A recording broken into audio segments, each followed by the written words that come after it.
और सभी साथियों का स्वागत करता हूं आज की क्लास में। और आज की क्लास में साथियों पूरे 150 प्रश्न देखेंगे संपूर्ण सिलेबस से।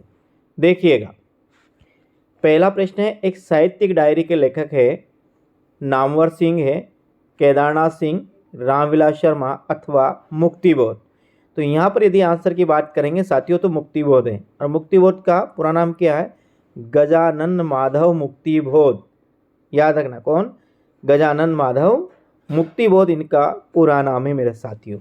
साथियों ये इस पेपर है, इस पेपर में पूरे ही पाठ्यक्रम से संबंधित 150 क्वेश्चन है। आज अपन 150 क्वेश्चन को ही हल करेंगे, तो क्लास में अंत तक बने रहेगा और देखिए पूरे के पूरे 150 क्वेश्चन। अब देखिए, एक साहित्यिक डायरी रचना मुक्तिबोध की है। ये रचना निबंध विधा है लेकिन डायरी शैली में है साथियों। निठल्ले की डायरी रचना हरिशंकर परसाई है और डायरी के नीरस पृष्ठ रचना इलाचंद जोशी की है। तो आपको ध्यान रखना है, एक साहित्यिक डायरी किसकी है? मुक्तिबोध की है। निठल्ले की डायरी हरिशंकर परसाई की है, तो डायरी के नीरस इलाचंद जोशी की है। अगला प्रश्न है, इनमें राजस्थान का प्रसिद्ध कवि नहीं है। चंद्रकांत देवताले, ऋतुराज कवि है, भगवत रावत अथवा आलोक धन्ना। यानी इसमें राजस्थान का कौन सा कवि है साथियों? तो यहाँ पर आंसर की बात करेंगे, ऋतुराज अपना सही आंसर होगा। आगे देखिए, अगला प्रश्न आता है, कविता शब्दों की अदालत में खड़े बेसुर आदमी का हलफनामा है। कविता की यह परिभाषा इस कवि ने दी है। धूमिल ने, राजेश जोशी ने, मंगलेश डबराल ने अथवा अरुण कमल ने। तो यहाँ पर यदि इसकी आंसर की बात करें ना साथियों तो यह आती है धूमिल। क्या आती है? धूमिल। ध्यान रखना साथियों। अगला बात करते हैं अपन। हाँ, चौथा प्रश्न अपना आता है कि उत्साह निबंध आचार्य रामचंद्र शुक्ल की चिंतामणि के भाग में संकलित है। भाग 1, 3, 4, 2 अथवा भाग 1 में। उत्साह जो इनका निबंध है साथियों, ये आचार्य रामचंद्र चिंतामणि का है। उस चिंतामणि के कौन से भाग में है साथियों, ये बताया गया है। तो ये आंसर इसका दीजिए, आंसर दे इसका सही आंसर, यानी कि ये भाग 4 में है। अब देखिए, आचार्य रामचंद्र शुक्ल के निबंधों का संग्रह चिंतामणि नाम भाग 1 में कुल कितने निबंध है? 17 निबंध है। उसमें उत्साह निबंध दूसरे स्थान पे है और ये भाग 1 में है। ये आपको ध्यान रखना है, भाग तो 1 में है लेकिन उत्साह दूसरे स्थान पर है साथियों। अब मैं आपको बता देता हूँ, जो ये प्रश्न हल कर रहे हैं ना, ये साथियों आरपीसी 2011 का ये पेपर है और पूरा ही देखेंगे कि 2011 में कैसा पेपर आया था। अगला, जयशंकर प्रसाद ने किस कवि के बारे में ये लिखा है कि मानवता को सधे राम का रूप दिखाया? किसने? निराला ने, मैथिली शरण गुप्त ने, तुलसीदास ने अथवा केशव दास ने साथियों। तो यहाँ पर यदि आंसर की बात करेंगे तो अपना आंसर क्या होगा? तुलसीदास अपना सही आंसर होगा। यानी कि जयशंकर प्रसाद ने तुलसीदास के विषय में लिखा है कि मानवता को सदैव राम का रूप दिखाया। किसने दिखाया? तुलसीदास ने।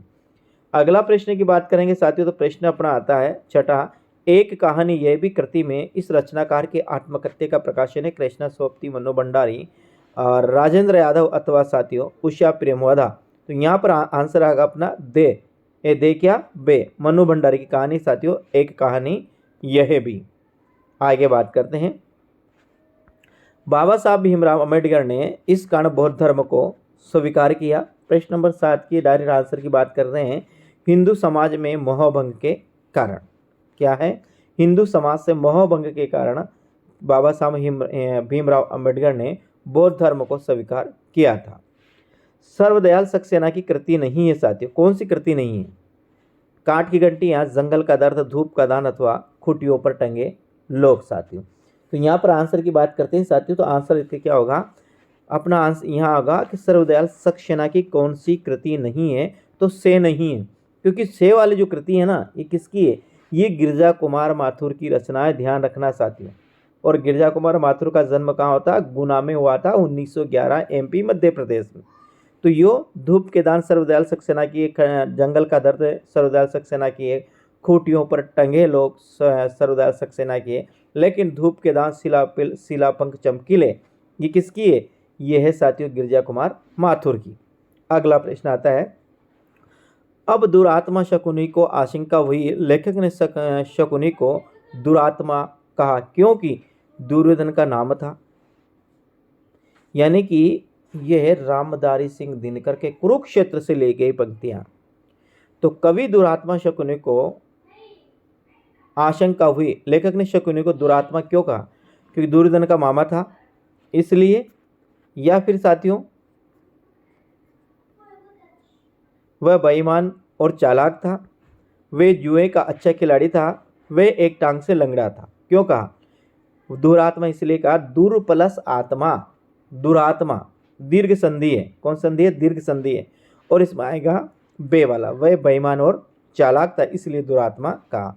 राम नरेश त्रिपाठी का खंड काव्य नहीं है। मिलन पथिक मानसी और सौंपने, मिलन पथिक मानसे और सौंपने में कौन सा खंड काव्य नहीं? हाँ साथियों, इसका हमें आंसर देना।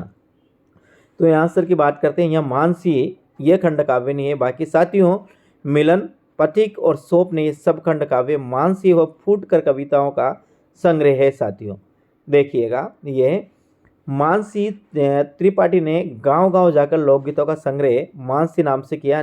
रामनरेश त्रिपाठी ने गांव-गांव जाकर लोकगीतों का संग्रह मानसी नाम से किया। इस प्रकार ये फूटकर कविताओं का संग्रह है साथियों। भारत की खोज नामक पुस्तक में जवाहरलाल नेहरू ने खोज की, किसकी खोज की साथियों? इसका सही आंसर दिए। तो ये इसकी सही खोज की, इसका आंसर है भारत की संस्कृति के मूल तत्वों की। वे अपना सही आंसर होगा। आगे हम बात करते हैं, इनमें से कौन सी पत्रिका राजस्थान से नहीं निकलती है? साक्षात्कार, मधुमती, संबोधन अथवा अक्षर साथियों। यदि इस आंसर की बात करें तो अक्षर नहीं निकलती है, जबकि साक्षात्कार राजस्थान से निकलती है, मधुमालती राजस्थान से निकलती है, और संबोधन भी राजस्थान से निकलती है। इस एग्जाम में ये जो प्रश्न है ना, ये जो प्रश्न पत्र अपन देख रहे हैं, इसमें अपना आप को तोलिएगा, अपना आप को नापिए कि तुम कितने गहरे पानी में हो, कितना तुम्हें याद है।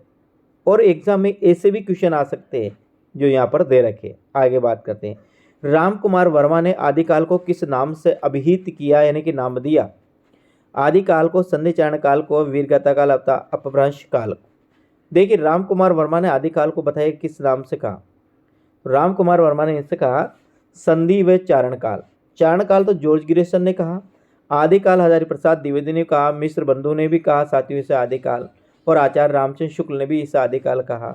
वीरगाथा काल आचार्य रामचंद्र शुक्ल ने कहा, तो अपभ्रंश काल धीरेन्द्र वर्मा ने कहा साथियों। देखिए, आदिकाल नाम हजारी प्रसाद द्विवेदी ने किया, आचार्य रामचंद्र आदिकाल को वीरगाथा काल भी कहा और आदिकाल भी कहा। और इस प्रकार अपभ्रंश काल धीरेन्द्र वर्मा ने कहा। मिश्र बंधु ने इसे आरंभिक काल कहा, तो गणपति चंद्रगुप्त इसे प्रारंभिक काल कहा। आरंभिक काल में आ और में जोड़िए तो में से बनेगा मिश्र बंधु, रा से बनेगा आरंभिक। प्रारंभिक में प्रा और गे जोड़िए तो प्रा से तो बनेगा, क्या बनेगा? प्रारंभिक। गे से बनेगा गणपति चंद्र गुप्त। ये प्राग याद करिए, इसमें तो आप करिएगा आम याद करें, और इसमें आप याद करें प्राग याद करें। आगे बात करते हैं, अमीर खुसरो ने मुकरियों और पहेलियों की रचना किस बोली में की है साथियों? ब्रज में, डिंगल में, खड़ी बोली में, अथवा बूंदेली में। तो किसमें की साथियों? तो ये खड़ी बोली में की। और अमीर खुसरो को हिंदी खड़ी बोली का प्रथम कवि माना जाता है, अपन को ध्यान में रखना है। अमीर खुसरो को हिंदी खड़ी बोली का प्रथम कवि माना जाता है, ये आपको ध्यान में रखना है साथियों। निम्न में किस कथन में संत एवं सूफी काव्य प्रवृत्तियों से में असमानता सिद्ध होती है? यानी कि संत और सूफी दोनों में असमानता है। दोनों काव्य में प्रेम का महत्व स्वीकार किया गया है, दोनों में प्रणय भावना विशुद्ध भारती है, दोनों में अव्यक्त सत्ता की प्राप्ति का संकेत है, दोनों साधक है। बताइए कौन सा? यानी कि संत काव्य में और सूफी काव्य में दोनों में असमानता है। तो यहाँ पर असमानता की अपन बात करेंगे साथियों, तो यहाँ पर बात करेंगे दोनों की प्रणीय भावना विशुद्ध भारतीय है, ये नहीं होगा। क्योंकि साथियों देखिएगा, जो संत कवि थे इनकी जो भावना थी तो विशुद्ध भारतीय थी, लेकिन जो सूफी काव्य है साथियों, ये सूफी पद्धति पर आधारित है। किस पर? और सूफी पद्धति पर आधारित है। और इसमें साथियों कल्पना का अधिक से अधिक समावेश किया गया है, इसलिए ये विशुद्ध भारतीय नहीं है। बे अपना सही आंसर होगा। आगे है 16वां प्रश्न। घूंघट का पट खोल रे पीयू मिलेंगे घट घट में वही साई रमता कटु वचन मत बोल रहे किस कवि की रचना है। घूंघट का पट खोल रहे तो पीयू मिलेंगे और घट घट में वही साई रमता कटु वचन मत बोलिए किस कवि की रचना है साथियों। तो यहाँ पर यदि हम आंसर की बात करेंगे ना इसके, तो आंसर क्या होगा। यहाँ देखिए दादू है, चलो किधर गया रे भाई, तू इधर गया, आ जा। चैनल को सब्सक्राइब करिएगा साथियों, इसलिए जा रहा है, आपने अभी तक नहीं किया तो करिएगा। दादू दयाल, रैदास, कबीरदास अथवा मीरा। तो यहाँ पर इसका जो आंसर देखेंगे ना साथियों, तो इसका आंसर होगा अपने पास से कौन सा होगा, कबीरदास अपना सही आंसर होगा से। कौन होगा, कबीरदास। कौन से कवि जिन्हें प्रत्येक दोहे के लिए अशर पी यानी स्वर्ण मुद्रा इनाम में मिलती थी। सीधा सा प्रश्न याद होगा, बिहारी है जिसे मिर्जा राजा जयसिंह प्रत्येक दोहे पर एक स्वर्ण असर पी दिया, सोने की मुद्रा दिया करते थे। आगे बात करते हैं। बिहारी को रीतिकाल का प्रतिनिधित्व कवि कहा जाता है। इनका एकमात्र रचना बिहारी सतसई है जो मुक्त काव्य है। बिहारी मिर्जा राजा जयसिंह के दरबारी कवि थे। मिर्जा राजा जयसिंह बिहारी को प्रत्येक दोहे के लिए एक असरपी इनाम में देते थे साथियों, ये आपको ध्यान में रखना है। लक्षणा शब्द शक्ति का उदाहरण नहीं है। साक्षात सांकेतिक अर्थ, मुख्यार्थ में बाधा, मुख्यार्थ और लक्ष्यार्थ के योग, रूढ़ी या प्रयोजन, बताइएगा। लक्षणा शब्द शक्ति का लक्षण नहीं है साथियों, उसका सही आंसर देना है आपको। तो यहाँ देखेंगे साक्षात सांकेतिक अर्थ, तो साक्षात सांकेतिक अर्थ है ना, ये अभिधा शब्द की पहचान है, किसकी है, अभिधा की। बाकी मुख्यार्थ में बाधा यही लक्षणा है, मुख्यार्थ और लक्ष्यार्थ का योग ये भी अभिधा है, और रूढ़ी और प्रयोजन इसके दो रूप है साथियों, रूढ़ी और प्रयोजनवादी। देखिए आप, कनक कनक ते सोगुनी मादकता अधिकाय या खाए बोराए जगर वा पाए बोराए, जो पंक्तियों में शब्द शक्ति है। देखिए साथियों, यहाँ पर मैं बताता हूँ, यहाँ पर यदि बात करेंगे, इसमें अभी बात करेंगे तो इसमें रूढ़ी लक्षणा है। कौन सी रूढ़ी लक्षणा है। लेकिन आप ध्यान रखिए, यूनियन कनक कनक दो शब्द आ रहा है, तो यहाँ पर है यमक अलंकार। कौन सा है, ध्यान रखिएगा भविष्य में कि जहाँ पर यमक अलंकार का प्रयोग होता है उन काव्य पंक्तियों में लक्षणा में भी रूढ़ी लक्षणा होती है। लक्षणा शब्द शक्ति तो होती है, लेकिन साथियों होती है रूढ़ी लक्षणा। देखिए इसका आंसर सही क्या है, सही बताए साथियों, रूढ़ी लक्षणा होती है। तो आप रखना, आप तो सीधे यार यमक अलंकार होता है वहाँ पर रूढ़ी लक्षणा होती है, यदि रूढ़ी नहीं है तो फिर लक्षणा शब्द शक्ति होती है। आगे बात करते हैं। साक्षात मुख्यार्थ या लोक प्रसिद्ध अर्थ देने वाली शब्द शक्ति को अभिधा शब्द शक्ति कहते हैं। रूढ़ी के आधार पर लक्ष्यार्थ ग्रहण करने पर रूढ़ी लक्षणा शब्द शक्ति होती है। प्रयोजन की सिद्धि के लिए लक्ष्यार्थ ग्रहण करने वाली प्रयोजनवादी लक्षणा होती है। निम्नलिखित में से किस कथन में रस की व्याख्या नहीं की गई है। रस आस्वाद्य है, रूप है, रस काव्य की शोभा बढ़ाते हैं, रस लोकोत्तर चमत्कार में है, और रस ब्रह्मानंद सहोदर है। साथियों एक और बात आपको ध्यान रखना है, आप हो सकता है बहुत बेहतरीन रूप से बहुत ज़्यादा तन मन धन लगाकर पढ़ाई कर रहे हो और अच्छी तरह से पढ़ाई कर रहे हो, लेकिन एग्ज़ाम में आपने एग्ज़ाम को सही रूप से अटेंड नहीं किया ना, सावधानी के साथ बड़ी चतुराई के साथ तो हम आते हुए भी भूल जाते हैं। और ये प्रश्न ऐसा ही है 20वां प्रश्न जो अभी अपन देख रहे हैं, तो इसका आंसर बताइए कौन सा होगा।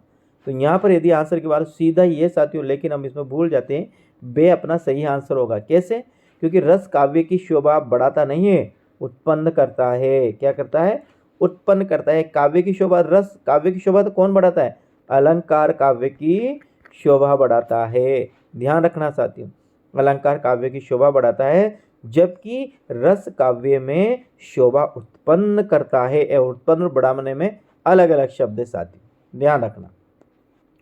रोमांस किस प्रकार का है साथियों, कायिक है, वाचिक है, सात्विक अथवा आहार्य है। तो यहाँ देखिए रोमांच जो है ना, ये सात्विक है, सात्विक अनुभव है साथियों, ध्यान रखना। और सात्विक कितने प्रकार के होते हैं, 8 प्रकार के होते हैं सात्विक अनुभव। सात्विक अनुभव ऐसे अनुभव या ऐसे भाव साथियों जिस पर हमारा कोई कंट्रोल नहीं होता है। जैसे अभी हम पढ़ रहे हैं और आप भी पढ़ रहे हो जिस जगह बैठे, यदि बैठे बैठे अचानक अपने ऊपर छिपकली गिराए या सामने छिपकली दी जाए, हम तुरंत वहाँ से भग जाते हैं। तो ये साथियों ये क्या है, ये सात्विक अनुभव, इन पर हमारा कोई कंट्रोल नहीं होता है। आंखें जब पल के झपकाती है, इस पर हमारा कोई कंट्रोल नहीं होता है। किसी को देखकर प्रेम उमड़ आना, ये पर हमारा, तो ये सब सात्विक अनुभव है। देखिएगा, रोमांच सात्विक अनुभव है। सात्विक अनुभव 8 प्रकार के होते हैं: अश्रु, कंपन, संवेद, स्तंभ, सौरभंग, कंप, विवर्णीय और प्रलय। याद रखना, अश्रु, कंपन, संवेद, सौरभंग, अश्रु, कंपन, संवेद, सौरभंग, अश्रु, कंप, संवेद और स्तंभ, सौरभंग, विवर्णीय, रोमांच और प्रलय, ये साथियों 8 है। इसके 8 भाग है। किस छंद के विषम चरणों में 11 और सम चरणों में 13-13 मात्रा होती है? दोहा, चौपाई, सोरठा अथवा कवि साथियों। तो यहाँ पर यदि हम आंसर की बात करेंगे साथियों, तो आपका आंसर होगा सोरठा। सही आंसर होगा, क्या होगा? सोरठा। अब सोरठा में क्या? सोरठा के विषम चरणों में कितनी? 11 और सम चरणों में, यानी कि आपको ध्यान रखना है 13 विषम चरणों में 11 और 13, ये सोरठे हैं। तो आपको ना सोरठा, ये आपको ध्यान रखना है। सोरठा होता है उसमें पहले 11-11 आती है और फिर 13-13। अब आपको मैं याद रखना, इससे आना दोहा में रखना आप 13-11, दोहा 13 है, ऐसे आना दोहा 13 है, तो दोहा के आरंभ में 13-13 आती है और बाद में 11-11। अब इसका उल्टा करें तो ये आगे हो जाएगा, ये पीछे है। इसको मैंने याद, दोहा और सोरठा हम भूल जाते, तो मैंने इसको याद रखा दोहा 13, यानी दोहा के विषम चरणों में 13-13 और सम चरणों में 11-11। इसका उल्टा करते हैं सोरठा बन जाएगा। तो आपको याद रखना है दोहा क्या है? 13, दोहा 13, यानी कि 13-13 और 11-11। सोरठा चंद के विपरीत, सोरठा दोहा चंद के विपरीत होता है। सोरठे चंद के सम चरणों में 13-13। यहाँ पर आंसर अपना 22वां, जो 22वां का आंसर से है, यानी सोरठा है। सोरठा चंद के सम चरणों में 13-13, विषम चरणों में 11-11 होती है। किस चंद के विषम चरणों में 11-11 और सम चरणों में 13? तो ये आंसर सोरठा है। सोरठा, हाँ सोरठा दोहा, ये दोहा यहाँ आएगा साथियों। दोहा चंद के सम चरणों में 11-11 और विषम चरणों में 13-13 और 11। तो दोहा 13 और 13, ऐसे आपको याद रखना है, दोहा 13 और 11। आगे बात, जहाँ ऐसे शब्दों का प्रयोग हो जो किसी शास्त्र में प्रसिद्ध होने पर भी लोक व्यवहार में प्रसिद्ध हो, वहाँ काव्य दोष होता है। तो साथियों सीधा सा है, वो होता है साथियों कौन सा? अप्रतीत काव्य दोष। क्लिष्ट काव्य दोष है जहाँ पर कठिनाई से अर्थ निकाला जाता है, जहाँ पर कूट पहेली हो, क्या हो? कूट पहेली का कहा गए हो, वहाँ तो क्लिष्ट काव्य दोष है। दुष्कर्मत काव्य दोष होगा जहाँ पर लोक शास्त्र के विरुद्ध बात कही गई हो, जैसे कि राजन मोही, तुरंग देव या मत गहन। और अक्रमत काव्य दोष है जब व्याकरण के विरुद्ध जो काव्य रचना होती है वह अक्रमत दोष होता है। दुष्कर्मत है लोक शास्त्र के विरुद्ध जो काव्य रचना होती है दुष्कर्मत होता है। अप्रतीत जहाँ पर अर्थ ही मालूम नहीं दिखता, और क्लिष्ट जहाँ पर कठिनाई से अर्थ निकाला जाता है। प्रश्न नंबर अपना आता है अब 23 के बाद प्रश्न की अपन बात करेंगे साथियों। तो अपना प्रश्न आ गया यहाँ पर 24। निम्नलिखित में दुष्कर्मत दोष युक्त शब्दावली है। दुष्कर्मत वही देखा जहाँ पर अर्थ कठिनाई से निकलता है वो दुष्कर्मत काव्य दोष होता है। यदि मुझे बांधना चाहे मन, पहले तो बांध अनंत गगन। मार से बचाओ नाथ आई हूँ शरण में, मारुति नंदन मारुत को मन को खग को वेग लजायो, फूलों की लावण्यता देती है आनंद। तो यहाँ पर यदि बात करते ये मारुति नंदन मारुत को मन को वेग खग को लगायो, यानी कि यहाँ पर साथियों मन के वेग से भी ज़्यादा यहाँ पर हनुमान जी का वेग बताया गया है। हाँ यही है साथियों, इसलिए यहाँ पर दुष्कर्मत दोष, ये तो दुष्कर्मत व दोष 24वां प्रश्न की अपन बात कर रहे हैं। 24 का प्रश्न का सही है। तो यहाँ पर है जब काव्य वर्ण में क्रम लोक मान्यता के विरुद्ध, हाँ लोक मान्यता कैसे कि यहाँ पर मन के वेग से ज़्यादा वेग मारुति यानी हनुमान जी का बताया गया है, जबकि सबसे अधिक जो वेग होता है वो मन का होता है। इसलिए यहाँ पर लोक मान्यता के विरुद्ध वर्णन किया गया है। इसलिए यहाँ पर दुष्कर्मत्व काव्य दोष है, क्योंकि सबसे अधिक वेग होता है वो मन का।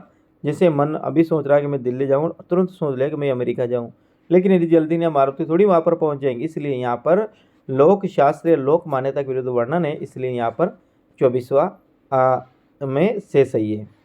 ओज गुण की सृष्टि के लिए किस प्रकार की शब्द योजना होती है? श्रुति, सुखद वर्णयुक्त, संयुक्त कर्णकटु वर्णयुक्त, अति सरल कोमल। देखिए श्रुति, कटुत्व, ओज गुण, वीर, विवश्य, रौद्र, भयानक के जो रस होते हैं वहाँ पर ओज गुण होता है। कौन कौन से ध्यान रखना? वीर, विवश्य और एक होता है साथियों रौद्र, एक होता है भयानक।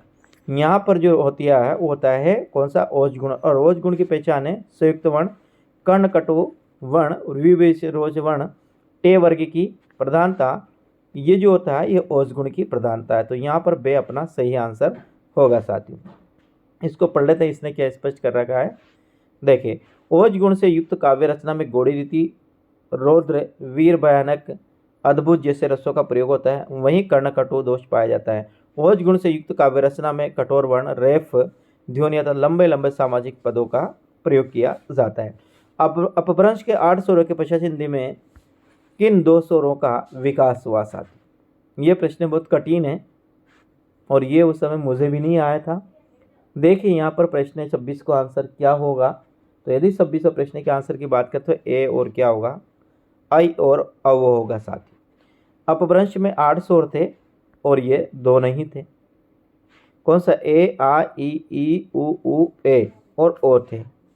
हिंदी में आने के बाद 2 नए स्वर हो गए, ए, आई और ओ हो गया, और एक और क्या बन गया? ये री। इस प्रकार स्वरों की संख्या कितनी हो जाती है? 11। हिंदी में स्वरों की संख्या कितनी है? 11। आगे पश्चिमी राजस्थान की कौन सी बोली है? बताइएगा।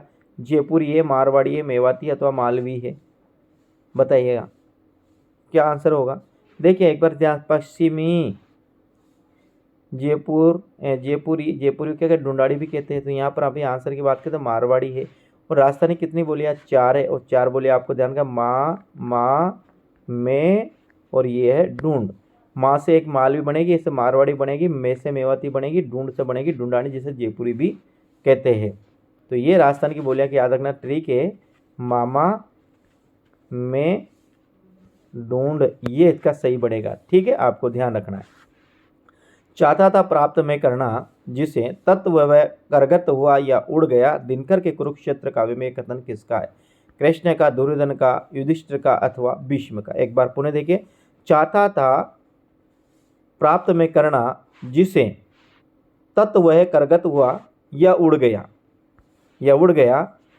दिनकर के कुरुक्षेत्र काव्य में यह कथन किसका है? करगत का मतलब है हाथ में आना।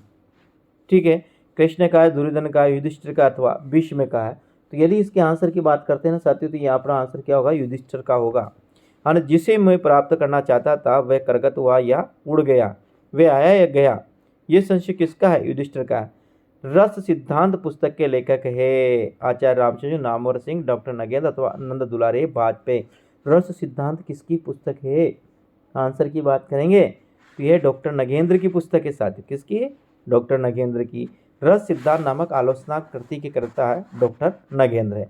अब एक और देखिए, पहले प्रश्न समझिएगा। सूर्यमल मिश्र ने अपनी काव्य रचना में वर्णीय सगाई अलंकार की अनिवार्यता को परिपुष्ट न किए जाने के संबंध में क्या आधार बनाया है? देखिए, यानी कि हमें वर्णीय सगाई जो अलंकार है इसका प्रयोग क्यों नहीं करना चाहिए, उसके बारे में इसने बताया है। वीर रस की अग्नि के ज्वाजलमान में रंग के सभी दोष दब जाते हैं। वर्णीय सगाई में रचना करना कवि को दोषपूर्ण लगता है। कवि को काव्य दोष का भय नहीं है। चारण काव्य में वर्णीय सगाई की अनिवार्यता पर कभी ध्यान नहीं देते हैं साथियों। इसकी आंसर की बात करेंगे तो यहाँ पर अपना आंसर होगा इसमें ए। वीर रस की अग्नि के ज्वाजलमान में सभी रंग में दोष दब जाते हैं साथियों, इसलिए इसके मना करता है। वीरों में वीरत्व जगाने के लिए कवि मिश्र ने डोलियों को कौन सा राग गाने को कहा है? दीपक राग, सिंध राग, राग सोटा अथवा राग सारंग? तो यहाँ पर आगा साथियों सिंधु राग, बी अपना सही आंसर होगा। आगा छंद सोटा सुंदर दोहा, सोही बहुरंग कमल कुल सोहा, अर्थ अनूप सुभाव सुभाषा, शाही पराग मकरंद सुवासा। की पंक्ति में कौन सा अलंकार है।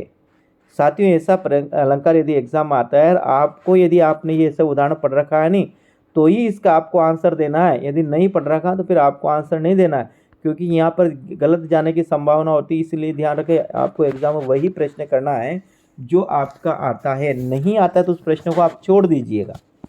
देखें यहाँ पर बात करते हैं ना साथियों, तो यहाँ पर इस प्रश्न को डिलीट मारा गया है।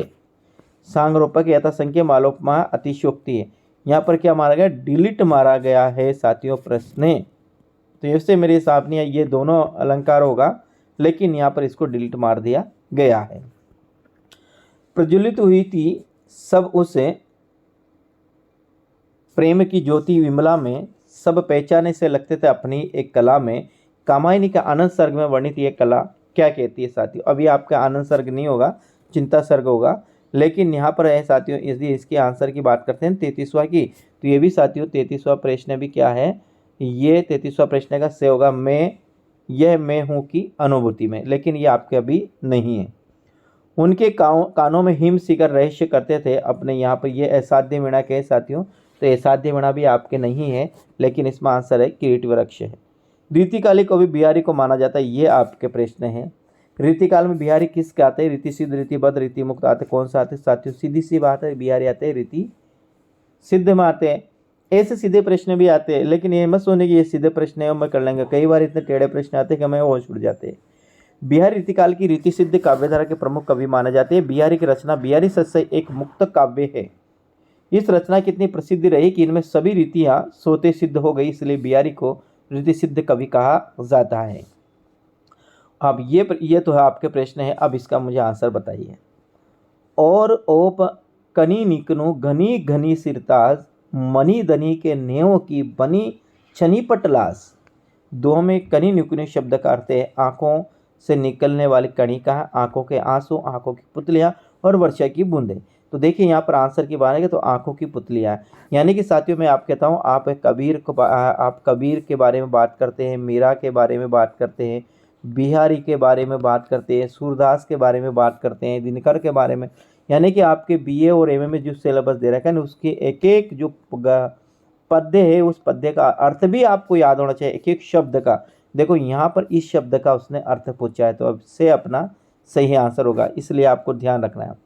नेजा बजन पसारी मारा सांवरा आवा, मेरा नेत्रों में क्या स्मरण करना चाहती है साथियों। देखिए प्रिय स्मरण, नेत्रदान, प्रेम व्यापार, सांवरे की मूर्ति नैनों में बसाना, तो क्या होगा, सांवरे की मूर्ति नैनों में बसाना। 47 में यही अपना सही आंसर होगा साथियों, हाँ नहीं। आगे है कोई वैसा ही अनुहारी, मधुवन में इत आवत सखीरी, चितो तू नयन निहारी।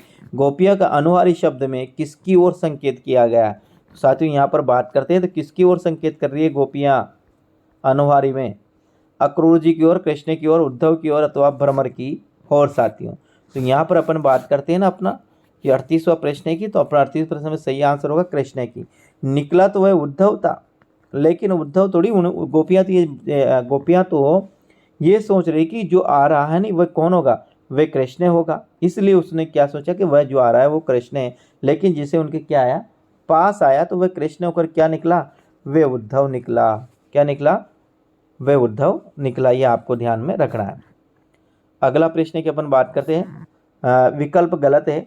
राम रक्षा स्रोत रामानंद, रामायण ब्रह्म जिंदानंद, रामचरितमानस तुलसीदास, रामचंद्र का केशवदास।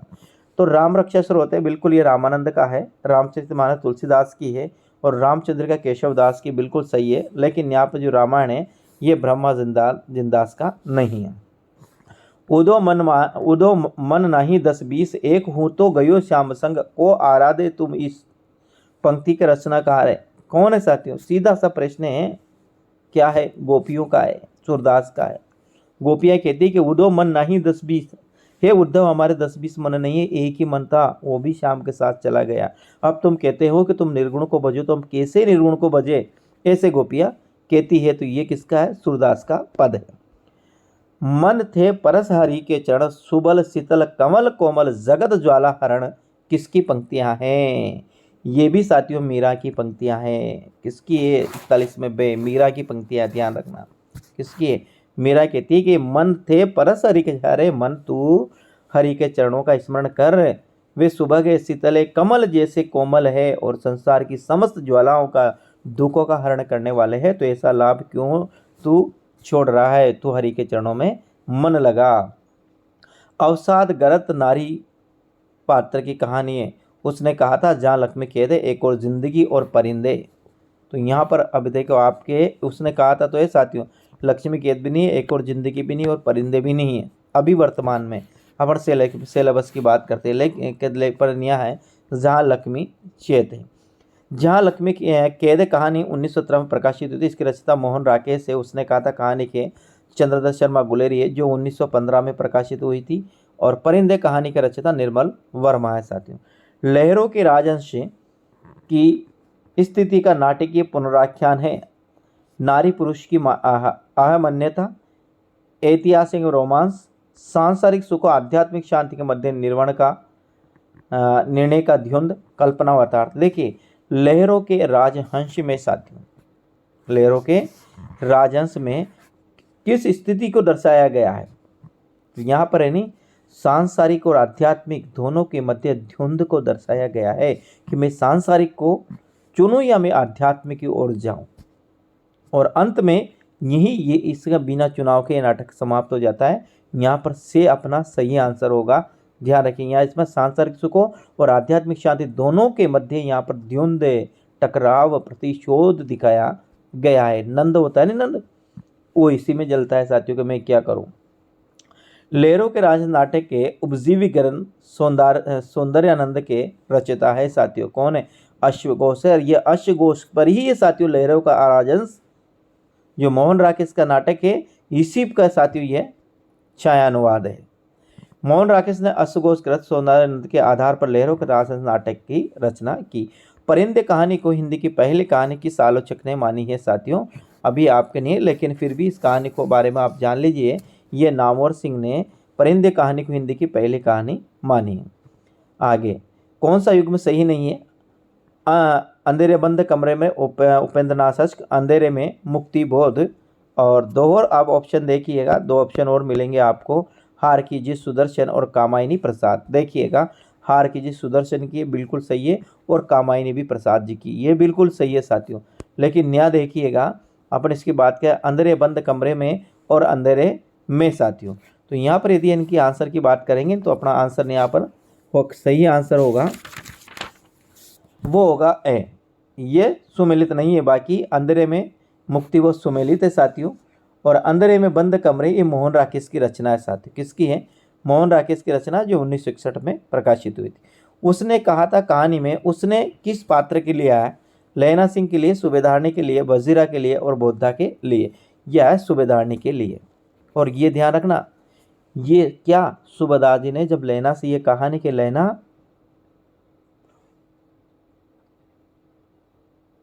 उनकी रक्षा करना किनकी?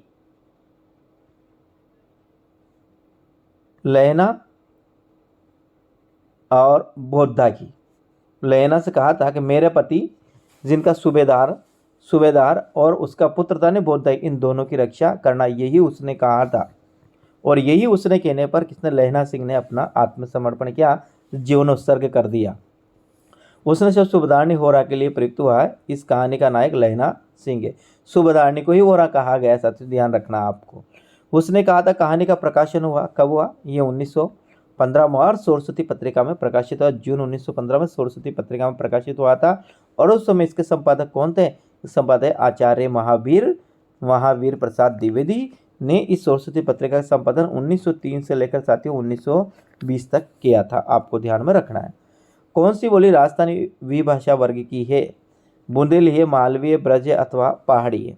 तो साथियों मालवी राजस्थान की बोली है, ये बुंदेली ये साथियों। ये पहाड़ी तो क्या है?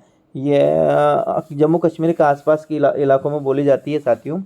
और ये बुंदेली, ये ब्रज बागरू बुंदेली, ये शायद कौन सी है साथियों? पूर्वी हिंदी या पश्चिमी, ये मागधी की है साथियों। और ये है जो किसकी है? मालवी है, राजस्थान की। मैंने अभी बताया राजस्थान की 4 बोलियां हैं। कौन की? माँ, में और ये है ढूंढ से ढूंढानी, में से मेवाती, माँ से मालवीर, माँ से मारवाड़ी। ठीक है। अब आता है, बहुत अच्छा प्रश्न है, ध्यान से समझने की कोशिश कीजिएगा।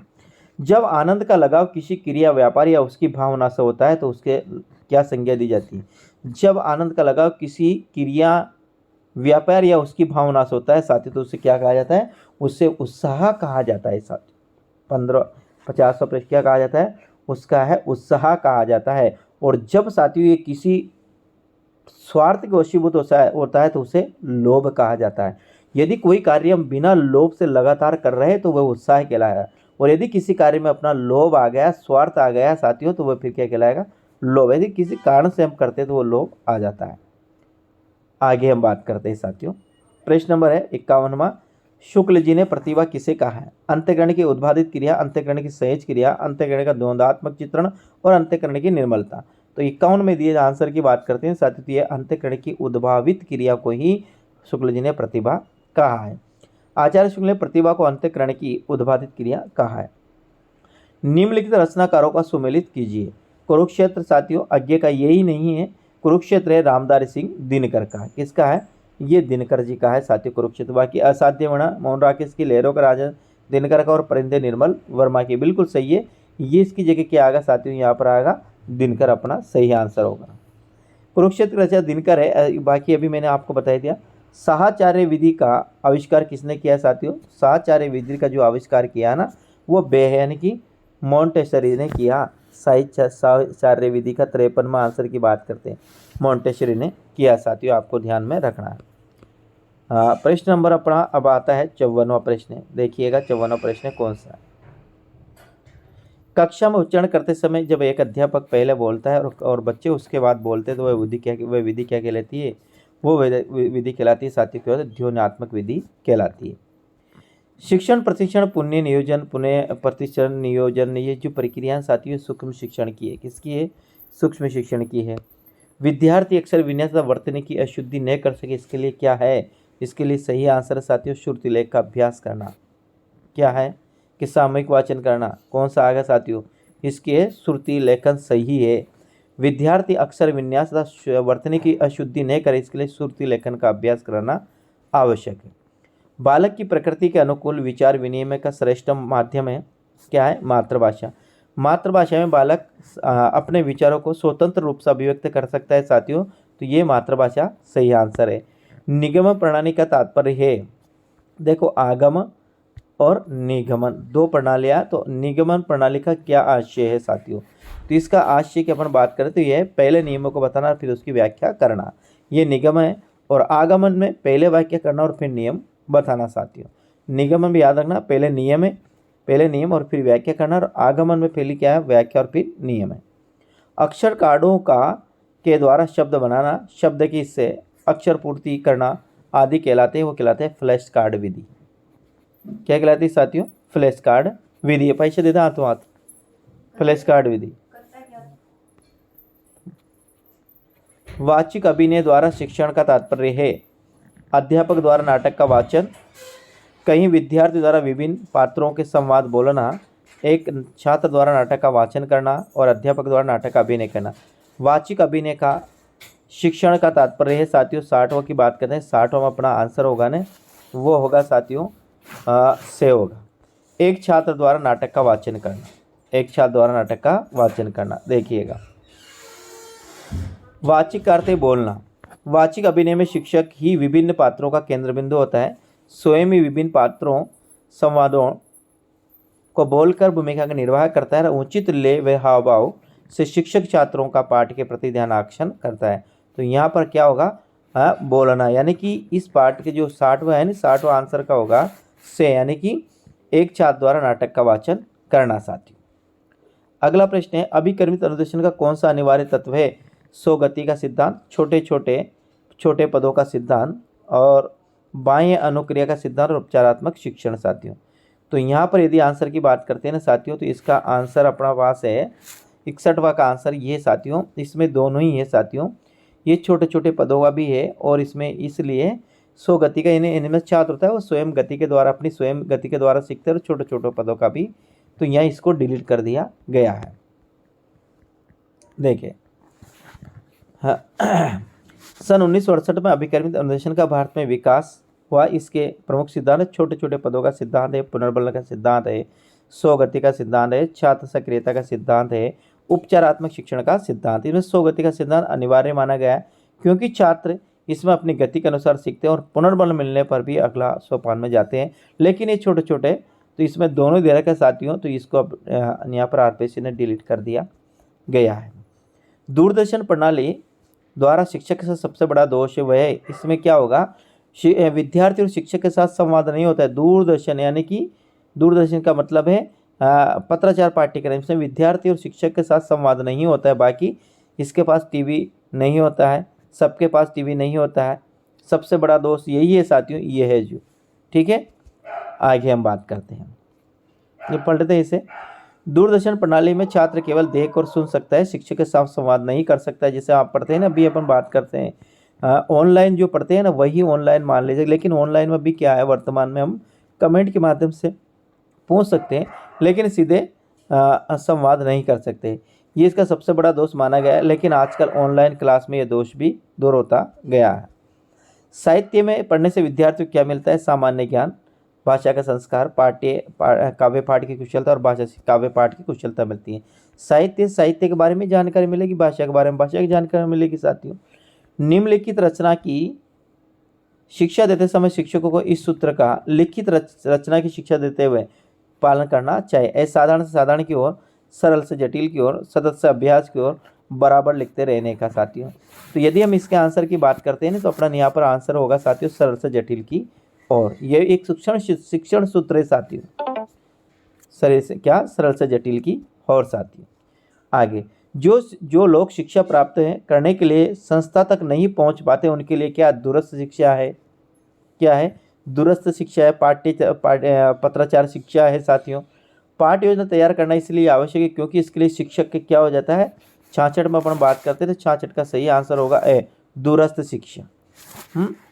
66 में से होगा पाठ्य सामग्री का अध्ययन साथियों। क्या होगा, पाठ्य योजना तैयार करना इसलिए आवश्यक क्योंकि इसमें पाठ्य सामग्री क्या हो जाता है, अध्ययन हो जाता है। यदि कोई शिक्षक पाठ्य योजना बनाएगा तो उसे पाठ्य सामग्री का अध्ययन करना होगा। यदि शिक्षक पाठ्य सामग्री का अध्ययन करेगा तो उसे समझने में मदद मिलेगी कि छात्रों के समक्ष इस सामग्री को कैसे प्रस्तुत करें कि वांछित परिणाम प्राप्त किए जा सके।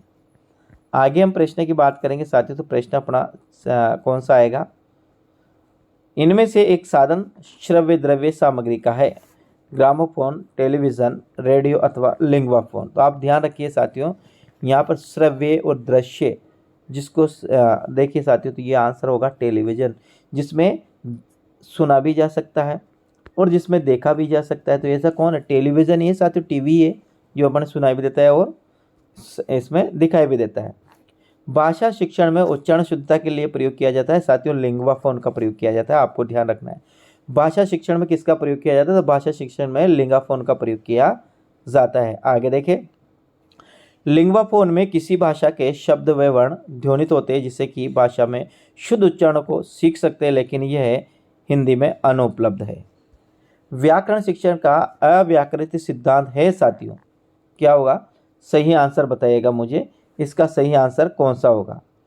व्याकरण शिक्षण का अव्याकृत सिद्धांत क्या है साथियों, तो इसका अव्याकृत सिद्धांत है व्याकरण को पढ़ने की आवश्यकता नहीं क्योंकि भाषा पढ़ने से ही व्याकरण अनायास आ सकती है, ऐसा व्याकरण सिद्धांत व्याकरण का अव्याकृत सिद्धांत कहता है।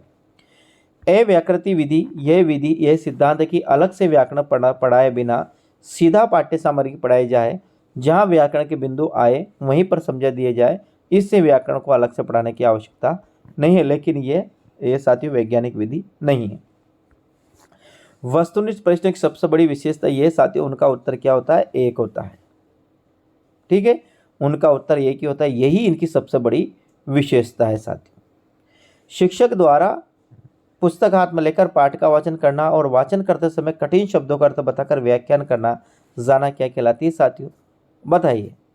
71वां प्रश्न के अपन आंसर की बात करते हैं, तो ये भी इसको क्या किया, डिलीट मार दिया गया है साथियों आरपीएससी द्वारा। क्यों मारा, कारण स्पष्ट देखिए। व्याख्यान विधि में शिक्षक ही केंद्र होता है और छात्र सुनते हैं, शिक्षक को देखते हैं। यह पुरानी विधि है, यह विधि अनुपयुक्त मानेगी, हालांकि छात्रों को सक्रिय रखकर इस विधि को संस्कृत बनाया जा सकता है साथियों। तो ये आदर्श प्रणाली है, कौन सी प्रणाली साथियों, तो लेकिन इसको डिलीट मार दिया गया है। मंत्रणा प्रणाली में विद्यार्थी अध्यापक के निर्देशन में स्वाध्याय द्वारा तथ्यों का चयन कर रचना को पूर्ण करते ये प्रणाली है। मंत्रणा प्रणाली में विद्यार्थी अध्यापक के निर्देशन में स्वाध्याय का मतलब होता है स्वयं अध्ययन करना। कौन सा आंसर होगा 72 में, तो आंसर की बात करते हैं 72 में तो होगा डाल्टन विधि। क्या होगा साथियों, डाल्टन विधि। मैं कह रहा हूँ साथियों, यदि कोई प्रश्न यदि आपको याद नहीं है तो आप उसका जबरदस्ती आंसर मत दीजिए, क्योंकि वो गलत जाने का 75% साथियों संभावना होती है। उच्चारण स्थान की दृष्टि से कौन सा व्यंजन तालव्य है, ईचु ऐषणाम तालव्य, क्या आएगा, ईचु ऐषणाम तालव्य, चम्मच छतरी जाज, ये आएगा, जे आएगा आपको ईचु याशे तालव्य, ईचु ऐषणाम तालव्य, यानी कि 73वां अपना 73 का क्या होगा से अपना सही आंसर होगा। 50 प्रश्न हो रहे साथियों, देखिएगा अब। इन शब्दों में विदेशी शब्द कौन सा है साथियों, तो स्त्री है, नारी है, महिला है, औरत है, तो यहाँ पर ये होगा औरत, इसका साथियों सही आंसर होगा। औरत जो शब्द है वो साथियों क्या है, विदेशी है। इन शब्दों में अव्यय है, परंतु है, दुधारू है, पंजाबी है, तो चले, तो यहाँ अव्यय साथियों परंतु है। क्या है अव्यय का मतलब जिनके रूप हमेशा एक जैसे रहते हैं, जिस पर लिंग वचन काल कार्य का कुछ भी प्रभाव नहीं पड़ता है, वे अव्यय कहलाते हैं। यह पुस्तक वही है जो मेरे पाठ्यक्रम में है। इस वाक्य में निश्चयवाचक सर्वनाम कौन सा है साथियों, बताएगी। यह पुस्तक वही है जो मेरे पाठ्यक्रम में है, तो यहाँ पर यदि इसका आंसर की बात करते हैं साथियों तो ये वही होगा। यह पुस्तक वही, ये वही बता रहा है निश्चयवाचक में, ये वही बता रहा है निश्चयवाचक में, जो पहले देखी थी वह यही है साथियों, तो यह आंसर क्या होगा, ये अपना सही आंसर होगा। उसने पूरे घर की सफाई करती वाक्य में काल है कर दी थी, समाप्त हो गई पूर्ण रूप से, तो पूर्ण भूतकाल है। जो कार्य भूतकाल में पूर्ण हो जाता है, 100% हो जाता है, उसका आगे पूर्ण लग जाता है, वह पूर्ण भूतकाल में आता है। इनमें से एक पद में संधि और समास दोनों है साथियों, तो संधि और समास किसमें है साथियों, बताइए। दिन रात में है, पंचवटी में, चंद्रमुखी अथवा रामानुज में है साथियों, तो यहाँ रामानुज में होगा। राम प्लस अनुज, तो इसमें दीर्घ संधि होगी, और ये आता है लक्ष्मण के लिए, रामानुजी, लक्ष्मण को भी कहा राम के छोटे भाई। जिस समास का प्रथम पद अव्यय हो वह अव्ययभाव समास कहलाता है। परिणाम स्वरूप अव्यय पूर्ण पद अव्यय बन जाता है, वह भी अव्ययभाव समास कहलाता है। कौन सा समास जिसमें पहला पद अव्यय होता है वो अव्ययभावी समास होता है, जिसमें पहला पद अव्यय होता है और समस्त पद अव्यय का कार्य करता है, यानी कि आंसर क्या होगा, से अपना सही आएगा। प्रतिहार शब्द में हो गए प्रति प्लस आहार, प्रति है साथियों, क्या होगा, प्रति प्लस हार से बनेगा प्रतिहार, क्या होगा, प्रति प्लस हार से बनेगा प्रतिहार। इसका एन ई लिखा, इसका आ निकलेगा इधर, और दोनों मिलकर साथियों क्या बन जाएगा, ए बन जाएगा, तो ये हो जाएगा प्रतिहार, आहार अपना सही आंसर हो जाएगा। चिन्मय का होगा साथियों चित्त प्लस में, यानी कि दे अपना सही आंसर, बे अपना सही आंसर, चित्त प्लस में होगा चिन्मय साथियों। ए 1 का 5, 1 का क्या हो गया 5 हो गया। पहला अक्षर के बाद यदि 5वां है तो पहला भी किस में बदल जाएगा, अपने वर्ग के 5 में बदल जाएगा। किस शब्द में आल प्रत्यय नहीं है साथियों, तो अपन बात करते हैं किल प्रत्यय में आल प्रत्यय है, तिरपाल में नहीं है। हाँ, तिरपाल में यानी कि से में नहीं है साथियों। बात करें अपन 83, तो 83 में अपना सही आंसर क्या होगा, सही आंसर यही होगा 83 नहीं 82 की बात करते हैं साथियों, तिरपाल में ही है, नहीं है, क्योंकि देखो प्रत्यय अलग करने के बाद किस शब्द का प्रत्यय अलग है, तो बचे हुए जो मूल शब्द अलग, प्रत्यय अलग अलग करने के बाद जो मूल शब्द बचा नहीं वो क्या होना चाहिए, सार्थक होना चाहिए, अर्थात तो उसका अर्थ निकलना चाहिए, तो ही प्रत्यय सही है। जैसे इसमें ससुर सही है, ननी, नैनी, नैनीहाल सही है साथियों, नैनी है, और न्या तिर प्लस पाल, और न्या ददी हाल, दादी प्लस आल, नैनीहाल का होगा नानी प्लस न्या आल से बनेगा नैनी आल बनेगा, और न्या दादी प्लस आल से बनेगा ददी हाल। न्या तिर प्लस पाल, इसमें नहीं है साथियों, दो शब्द इसमें, एक तो तिर है और एक क्या है पाल है। मेरा वह पेन खो गया जो तुमने दिया था, मेरा और वेरा कौन सा वाक्य है साथियों, जो सो जो वह है, जिसका उसका, जिसने उसने, जिसका उसका, जो त्यों ही जो ही, ये आधार क्या है, मिश्र वाक्य है। संयुक्त वाक्य में क्या आएगा, और एवं के, और संयुक्त वाक्य में किंतु परंतु लेकिन मगर पर और एवं तथा वे इसलिए तो आएगा संयुक्त वाक्य में। और साधारण वाक्य में एक ही उद्देश्य एक ही उद्देश्य वो साधारण वाक्य। अगला प्रश्न अपना आता है, देखिएगा, इनमें स्वर संधि से नहीं बना है साथियों, कौन सा नहीं बना है स्वर संधि? देखो अपन बात करते हैं स्वर संधि से नहीं बना है, तो वह देखिएगा, पहला तल्लीन है, फिर है विच्छेद है, शरद चंद है और न्याय है साथियों, कौन है, दीक्षांत।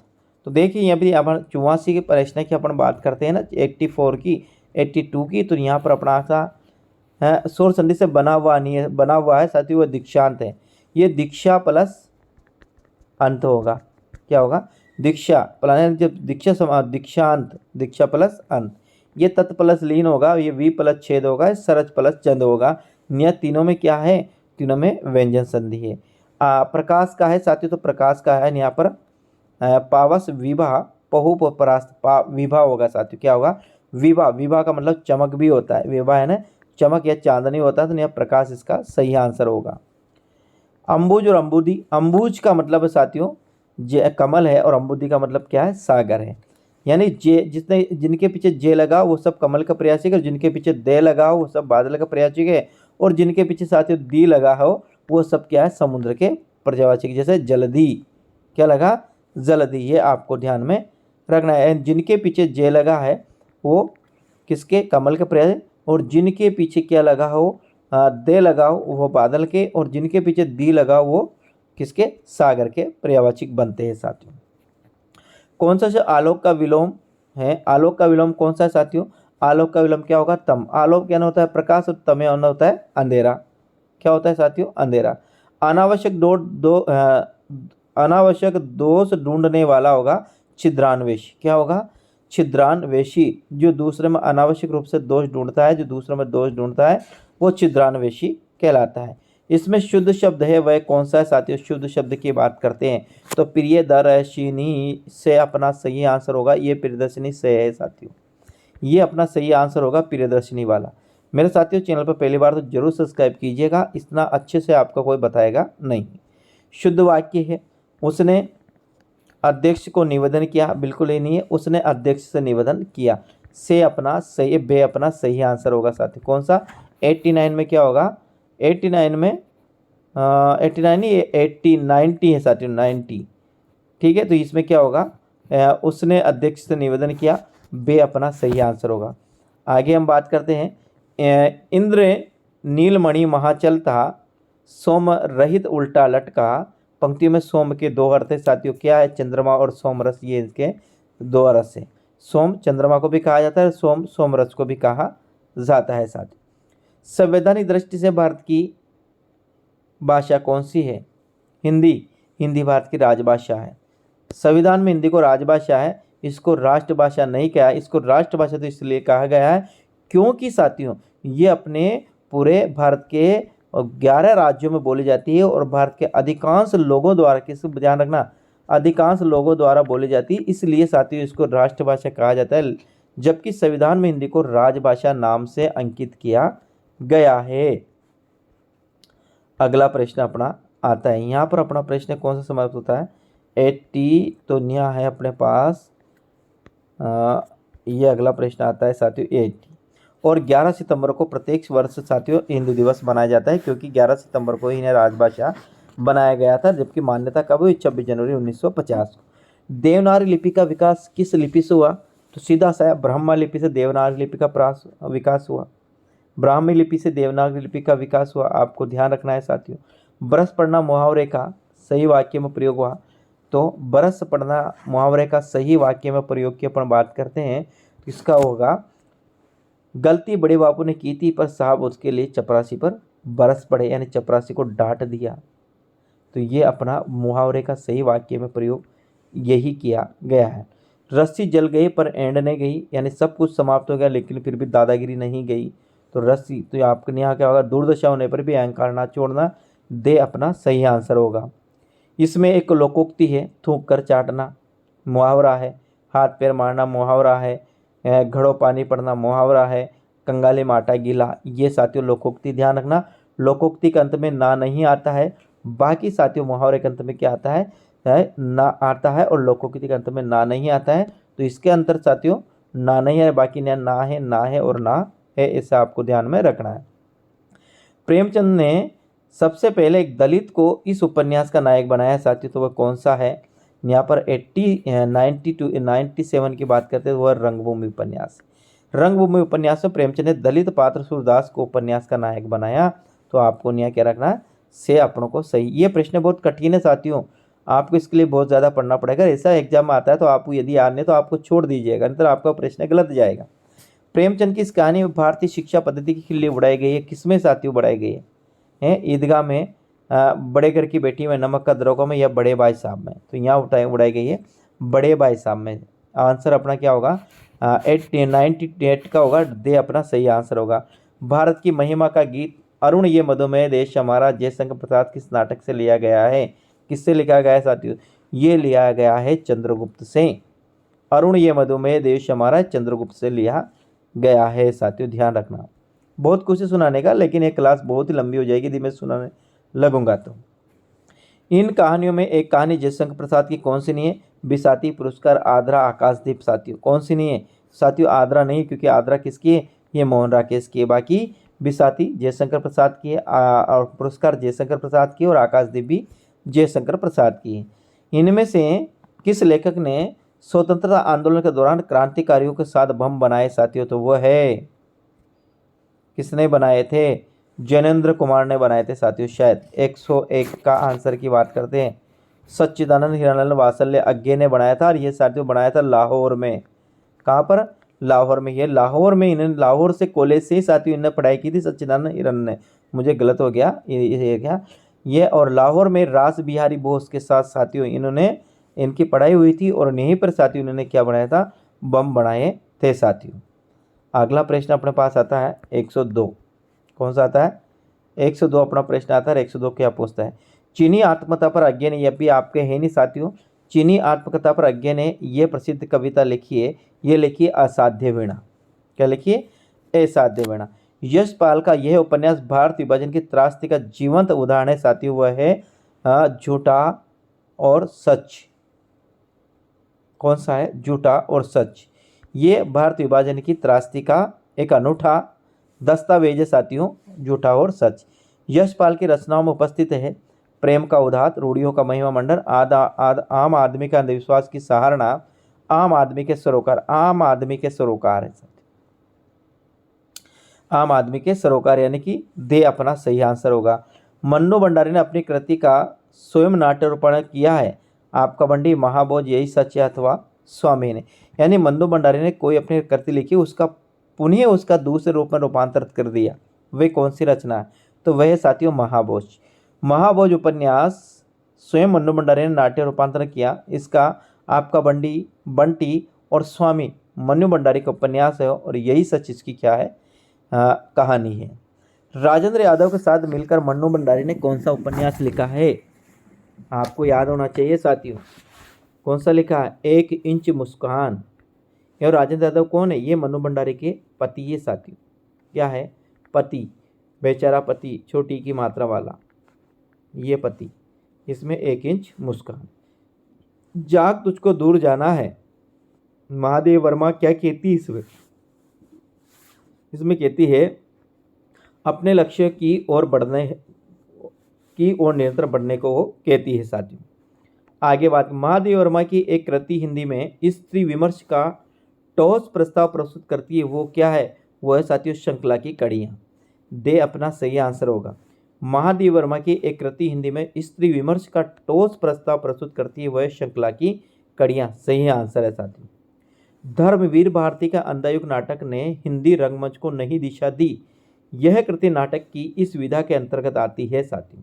ध्वनि निरूपक के काव्य नाटक है, प्रहसन के अथवा पौराणिक नाट्य के अंतर्गत, तो यह आती है साथियों काव्य नाटक के अंतर्गत। यदि ऐसा प्रश्न आता है और वो आपको नहीं आता तो आपको ऐसा प्रश्न छोड़ देना चाहिए साथियों। ये जो वास्तव में सेकंड ग्रेड की तैयारी कर रहा उसको तो ये प्रश्न नहीं आएगा। धर्मवीर भारती को हिंदी समाज में सबसे अधिक लोकप्रियता मिली है साथियों, किससे मिली है बताइएगा?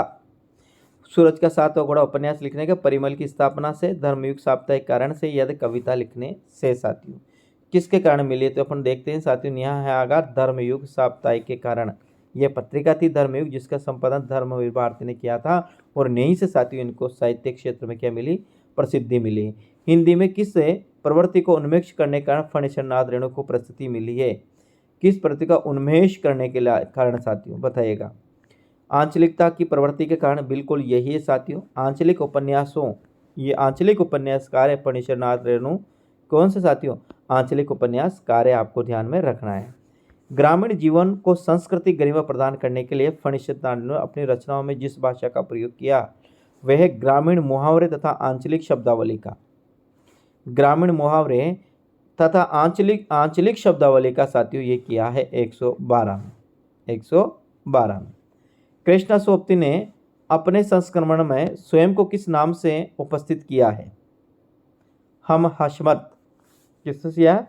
हम हशमत से साथियों, यानी कि बे अपना सही आंसर है। रुमाली, ये साथियों ये किताबों से हैं, ये प्रश्न आप छोड़ दीजिएगा। जबकि माटी की मूर्त शीर्षक रेखा चित्र, ये माटी की जो मूर्त है ना, ये किसकी है साथियों? राम वृक्ष बेनीपुरी की रचना, आपको याद रखना है। माटी की मूर्त किसकी है? राम वृक्ष बेनीपुरी की, आपको ध्यान रखना है, माटी की मूर्त। राम वृक्ष बेनीपुरी को विशिष्ट कहानीकारों ने कहा राम वृक्ष बेनी को कहा जाता है कमल का जादूगर कहा जाता है साथियों, कलम का जादूगर, यह राम वृक्ष बेनीपुरी के। और प्रेमचंद को कलम का मजदूर कहा जाता है साथियों, इनको कलम का सिपाही भी कहा जाता है साथियों, प्रेमचंद को ध्यान रखना। हाँ, इसमें लिख भी रखा है। महावीर प्रसाद द्विवेदी ने अर्थशास्त्र विषय से संबंधित पुस्तक लिखी है। कौन सी लिखी है? संपत्ति शास्त्र। दे अपना सही आंसर होगा। अकेले कमलेश्वर ने हिंदी कहानी का आंदोलन, कमलेश्वर ने कौन सी कहानी चलाई साथियों? कमलेश्वर की है समानांतर कहानी आंदोलन चलाया था 118 में। अपना आंसर होगा साथियों समानांतर, अपना सही आंसर होगा 118 में। क्या होगा? समानांतर, बिल्कुल सही है। अब इसको पढ़ लेते हैं अपन। 1971 में सारिका पत्रिका के माध्यम से कमलेश्वर ने समानांतर कहानी का सूत्रपात किया था। नई कहानी आंदोलन निर्मल वर्मा ने चलाया था, सचेतन महीप सिंह ने और सक्रिय साथियों राकेश वश्य ने। तो ध्यान रखना, समानांतर कहानी में कमलेश्वर आएगा, नई कहानी में भी साथियों कौन आएगा? निर्मल वर्मा, सचेतन में महीप सिंह और सक्रिय में राकेश वश्य आएगा साथियों। कमलेश्वर को किस कहानी पर केंद्रीय साहित्य अकादमी पुरस्कार मिला? कितने पाकिस्तान पर मिला साथियों? कितने पाकिस्तान, काली आंधी, डाक बंगला और बयान, सब कमलेश्वर की रचना है, लेकिन इनको किस पर मिला है? कितने पाकिस्तान पर, कितने चौराहे भी है साथियों, इनको आपको ध्यान रखना है। प्रश्न नंबर अपना आता है, फिर गायब हो गया एक बार, लेकिन कहाँ जाएगा? आएगा।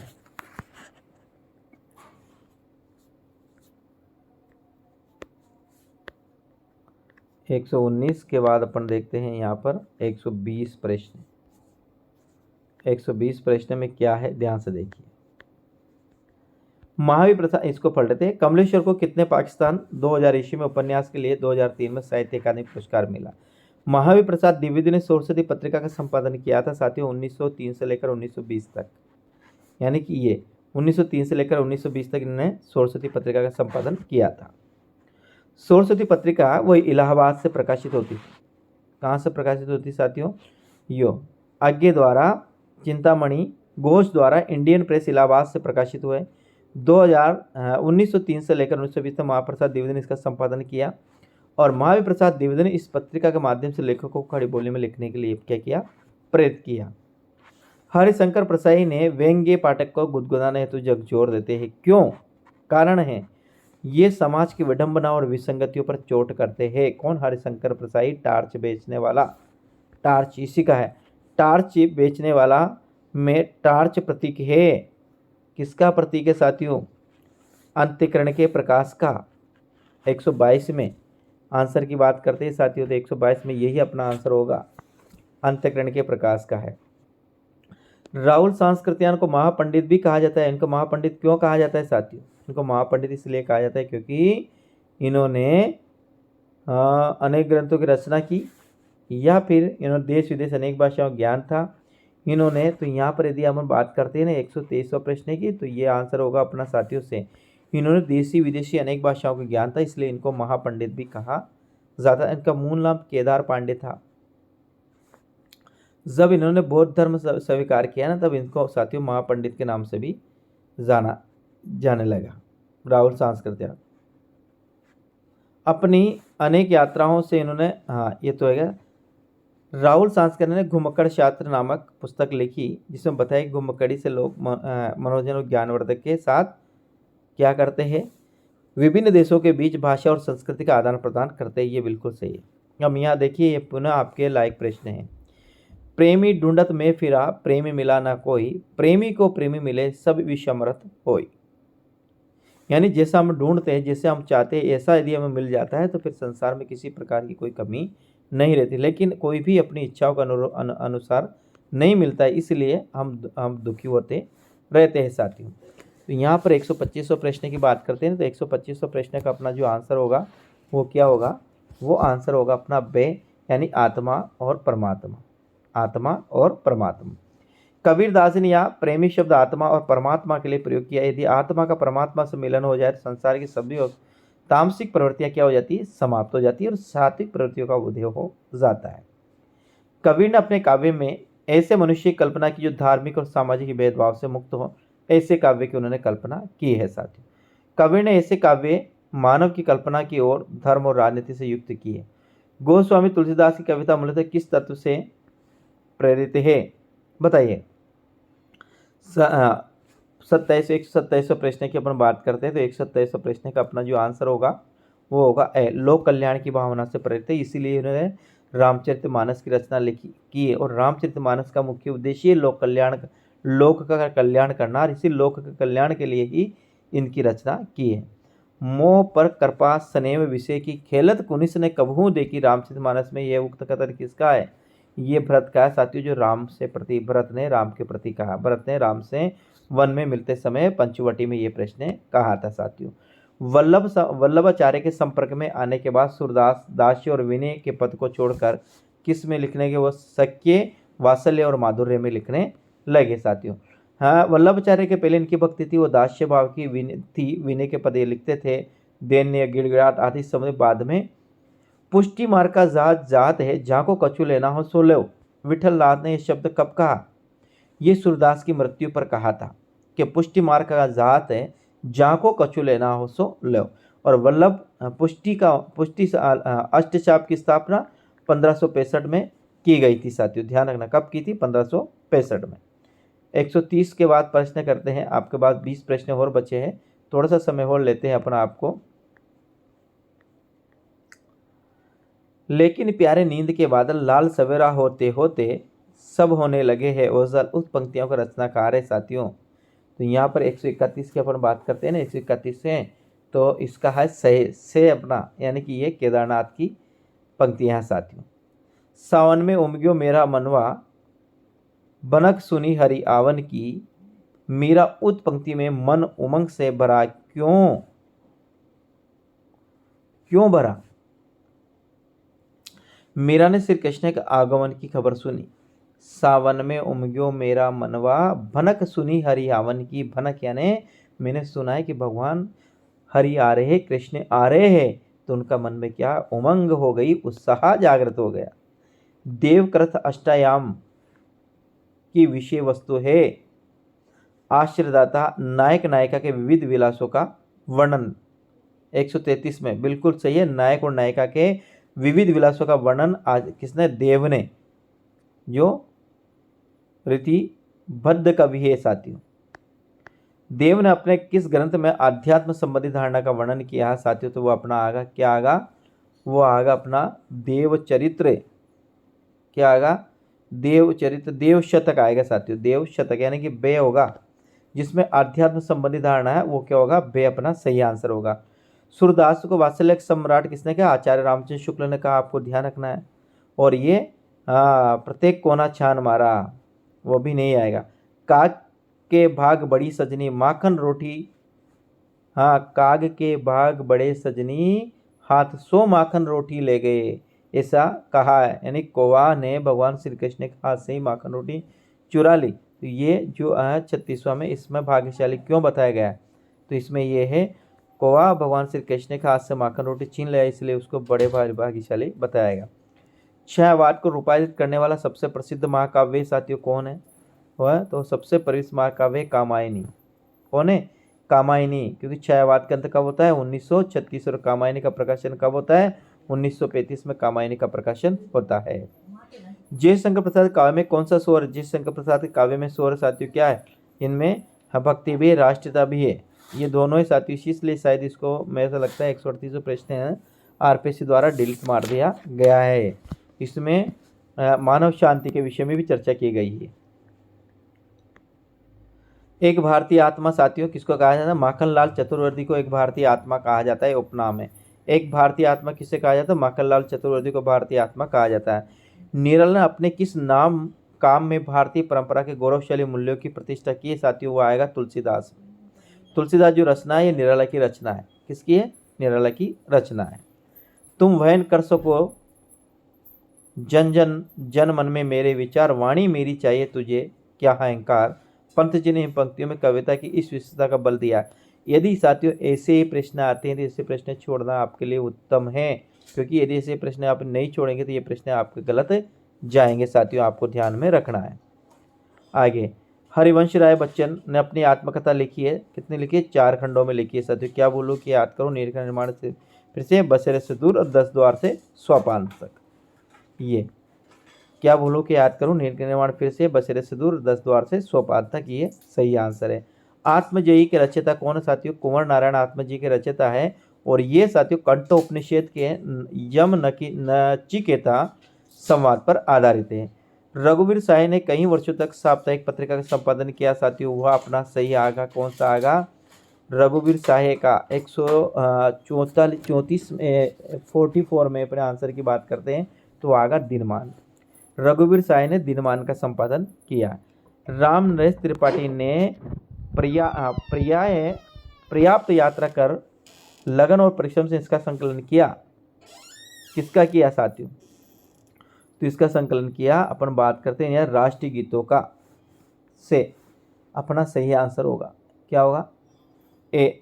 इसमें सही आंसर होगा, इसमें से नहीं होगा साथियों, इसका आंसर होगा अपने पास नहीं यहाँ पर लोकगीत। बिल्कुल साथियों लोकगीत, जो इनके रामनरेश त्रिपाठी के नहीं, जो रामनरेश त्रिपाठी का है साथियों, अभी मिलन पथिक मांझी स्वप्ने, इनकी रचना है। तो इसमें जो इनका जो 8वां भाग है ना, इसमें ग्रामीण गीतों का, लोकगीतों, ग्रामीण भाषा में लोकगीतों का इसमें संग्रह किया गया है। अगला प्रश्न एक देखते हैं। त्रिलोचन ने किस पाश्चात्य छंद में काव्य रचना की साथियों? इसका आंसर है सोनेट, से इसका सही आंसर आपको ध्यान रखना है। इस कवि का वास्तविक नाम वेदनाथ मिश्र था साथियों। तो वेदनाथ मिश्र किसका नाम था बताइएगा मुझे 137 वाला प्रश्न में। तो दे आएगा नागार्जुन का वास्तविक नाम क्या था? वेदनाथ मिश्र था साथियों। इन्होंने किया था बौद्ध धर्म ग्रहण, और बौद्ध धर्म ग्रहण करने के बाद नागार्जुन नाम से प्रसिद्ध हुए और साहित्य की दुनिया में ये बाबा के नाम से जाने जाते हैं। इनमें से एक कवि तार सप्तक के कवि है। पहले तार सप्तक कवि कौन है साथियों? तो 148 की बात है, गिरिजा कुमार माथुर पहले तार सप्तक के कवि है साथियों। सिर्फ यह जानता हूँ कि मेरी एक धड़कन है, मैं उसके बाद चंद पंच लिया है और उसके चिपक के घर ही घर है तुम्हारे। ऐसे पंक्ति, ऐसे जो प्रश्न आते हैं, यदि आपको वास्तव में कहीं पढ़ रखा और आपको याद, इसका उत्तर दीजिए साथियों, लेकिन ऐसे उत्तर को मत दीजिए। और यदि मान लीजिए आपको साथियों 140 क्वेश्चन सही हो रहे हैं तो आप 2-4 पर रिस्क ले सकते हैं, ठीक है। 150 प्रश्न है, इनमें से जगदीश चंद्र माथुर का नाटक कौन सा है? कौन सा साथियों? जगदीश चंद्र माथुर का है कोकांड। जगदीश चंद्र माथुर द्वारा रचित प्रसिद्ध नाटक कोकांड 1951 में। इस नाटक में नई पीढ़ी और पुरानी पीढ़ी का द्वंद्व व राजसत्ता तथा जनसत्ता में द्वंद्व का चित्रण किया गया। तो इस प्रकार से अपन साथियों आरपीएससी के द्वारा जो पेपर लिया गया था साथियों, उसको अपन ने यहाँ पर हल किया है पूरे पेपर को। तो इसी प्रकार के आपको अन्य पेपर देखने को मिलेंगे साथियों, लेकिन आप लगातार चैनल पर बने रहेंगे तो आपको देखने को मिलेंगे, और नहीं बने रहे तो साथियों कैसे मिलेंगे। इसलिए ऐसा काम करिएगा, चैनल को सब्सक्राइब कर लीजिएगा ताकि आपके पास हर प्रकार के ये पेपर, हर प्रकार की क्लास आप तक पहुंच सके साथियों। तो मेरे साथियों मिलते हैं कल फिर अगले वीडियो में। राम राम, जय हिंद साथियों।